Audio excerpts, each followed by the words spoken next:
Hello guys, welcome back to the Hot Seat SA. Tensions rise in court as Dr. Sibanda is cross-examining Makhosonke Zungu on the disputed statement taken by Gininda. Sibanda is smartly, and I have to give it to him, he is very smart in manipulating Makhosonke to squeeze a yes answer. But Makhosonke is also smart but very emotional. He wants to squeeze a yes answer from Makhosonke without being clear about the year on the events written on the statement. The year is very important, guys. On the statement, it's written 2014. But from Monday, Makhosonke Zungu has been saying he told Gininda things that happened in 2017. Now, the doctor reads like this. We arranged to meet in Johannesburg Carlton Center and then proceeded with my cousin to visit Gwabeni Sifiso Zungu. Makhosonke then asked a clarity question. Which year are you referring to? Dr. Sibanda says, we are just reading from the statement. Makhosonke goes quiet and says, okay. Dr. Sibanda goes again. Did you meet with Constable Zungu in Joburg?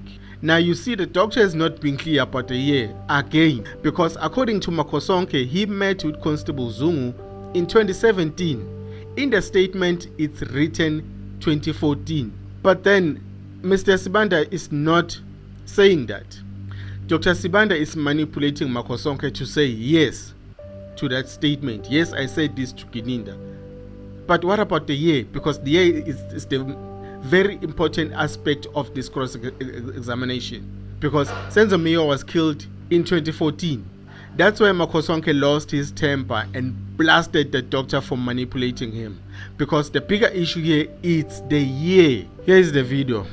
See for yourself and hear for yourself. Ngangisebenzela P2 mining eRustenburg. Did you work for P2 mining in Rustenburg? Yes. Yebo ngangisebenzela P2 mining eRustenburg. Which year? 2014. In 2014. And then did you give this information to Brigadier Gininda? Wakusho lokho Brigadier? Yes, ngakusho lokho. Yes, I said this.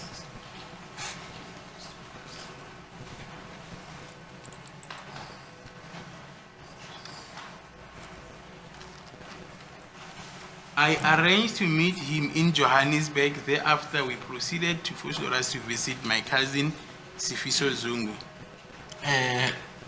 Sazwana ke ukuthi sizohlangana eJohannesburg emuva kwalokho noma eGoli emva kwalokho ke siqhubekeke noma saqhubeka ke saya kumzala wami eVosloorus uSifiso Zungu. Bengicela ukuzikhuluma ngompunyaka la. I would like to inquire which year are we referring to here? We're reading the statement they say. Lana sifunda statement la.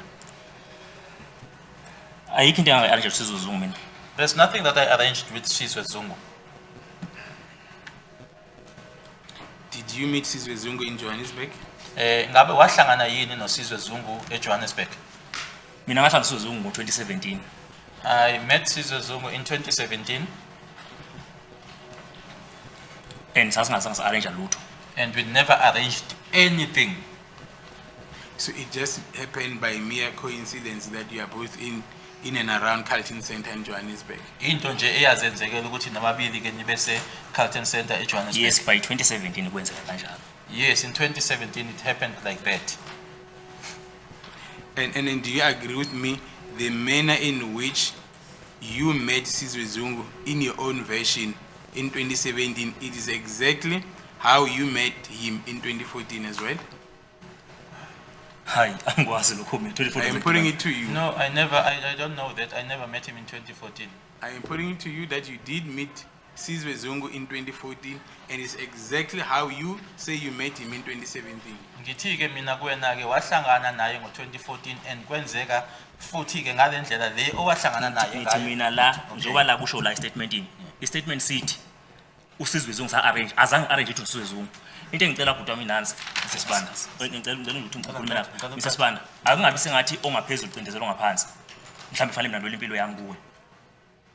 What I'm saying is Ngisho kahle 2014 akaze baseVosloorus mina.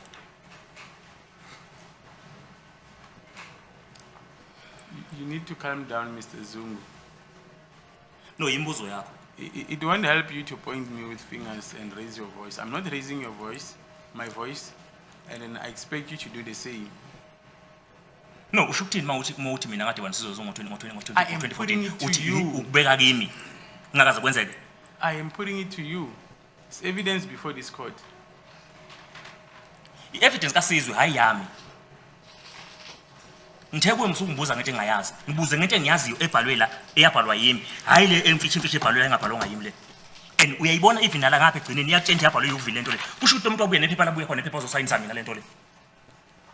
Because even each and into la akongisho ukuqotho kuyiqiniso kula. Idibana phi into zakwaqaya nalokuzana. Nelokuz ngoba nje into babeyixoxa etafuleni lapha ecourt lapha eboardroom. Sixoxwa yibo nguyendo exoxa into kamuzi ukuthi wadubula kwaqaya. Nganguphi mina? Kwathiwa yini wangipha ingxenye ukuthi yokukhokha kwaqaya. Ngangekho lapho mina. Can it be interpreted? I'm not sure if Mr. Jonas you'll be able to interpret. I cannot. Mr. Jonas, ngicela ukuthi ngichazele. Into eyenzeka lapha uyezwa. Ngicela ungayijahi Hey, ngathi angizokujaha uyezwa. Into eyenzakalayo uyezwa. Bathi kimi ubaba mina noGwabini nobaba kaGwabini nobaba kaMuzi uyezwa. Sahamba sakwaqaya sawukhokhela uluzana umuzi. Ngathi mina angaze nesingle ingxenye yengqobo zabantu bakwaSibiya nabantu bakwaNdwandwe. Angiyazi kwaleyo nto leyo mina. What they alleged there is that myself, Mr. Zungu, Mr. Sibiya's father, we went to Kwakaya to go and pay compensation for this. No kokela bapi. BakwaNdwandwe to magama ke ngihloma imibuzo ngifanele ukuthi ngikubuze imibuzo. Bungumbuzo umuntu ukubeka kimi. Is it a question when you say you are putting it to me? But that's how it happens in court, unfortunately, Mr. Zungu. Ngeshwa ke indlela ekwenzeka ngayo enkantolo leyo. Yikho ngithi futhi ongaphezulu ucindezelwe ngaphansi. Hence I'm ngoba na statement naso sikhombisa ukuthi kwacindezelwa mina la ngento engayazi. Hence I'm saying that the one that is above or that is on top is suppressing the one that is below or underneath, because that is exactly what happened here with regards to the statement that I was the one that was being suppressed. There's no one who's suppressing you. Let's proceed. Okay. Akekho okucindezelayo. Okay, my lord, I see it's 11:15. Can we then break for tea time?